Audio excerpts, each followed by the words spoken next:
Hey folks, Dumark the artist coming at you from my hidden bunker deep within the bowels of the city.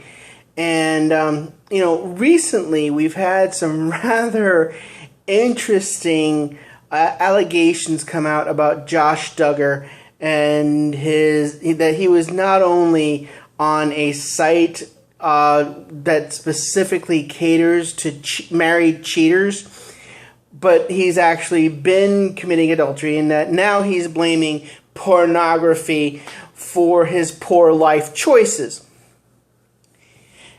But I'm not necessarily going to criticize Josh Duggar specifically, except to say this. And this is something that I've said before on Facebook, I've said before on Twitter, and now I'm going to make a video where I'm going to say it again. I think I already made a video saying this, but just in the interest of just keeping things clear to some of my evangelical friends, I'm going to put on my Pentecostal hat for a moment and just share one of my thoughts.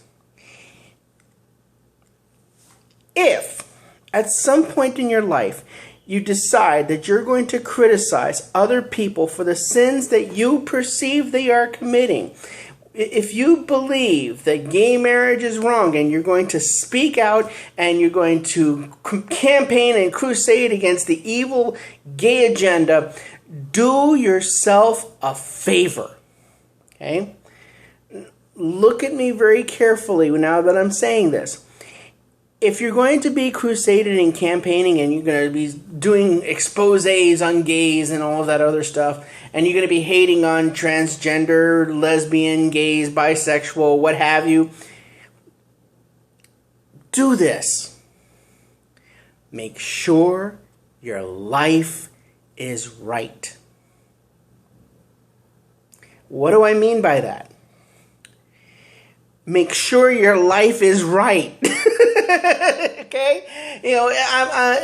What I mean by that is, if you are a person that has a significant problem with homosexuality or any other so-called sexual deviant lifestyle choices, make sure that your own life is put together and that you are not doing the very thing that you are campaigning against. Or at the very least, you're not doing any of the big no-nos in the New Testament, like adultery, like fornication, that you're not going around and you don't have like 4 or 5 different women that you're seeing, or that, you're not engaged in a secret homosexual encounter like Ted Haggard, or a whole bunch of other stupid things that people have been caught doing. Because let me explain something to you.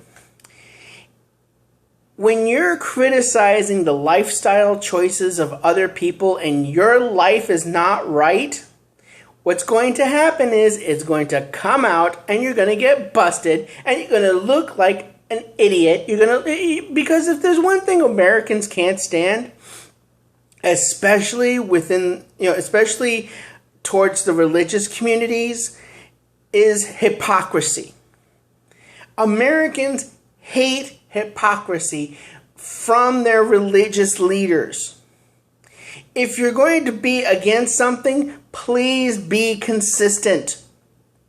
Make sure your life is right. I'm going to say it again.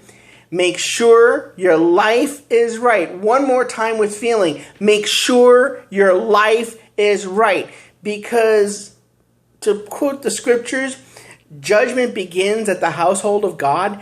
And if you're going around criticizing everybody else and there's sin in your own house, guess what? That is going to come out. So the best thing to do is A, don't commit those sins and live your life right according to the teachings of your religion. Or don't criticize what other people are doing and focus on your own life. That's simple. If you're not for gay marriage, don't marry a homosexual. Okay? If you're against abortion, don't have one. If you're against, adultery, don't commit adultery. I understand where some people might get confused that, that they're special, or that, they're no. Just either keep your mouth shut or make sure your life is right. Keep your mouth shut or make sure your life is right. This is Dumac the Artist signing off. Sancheni Falcha. Have a nice day.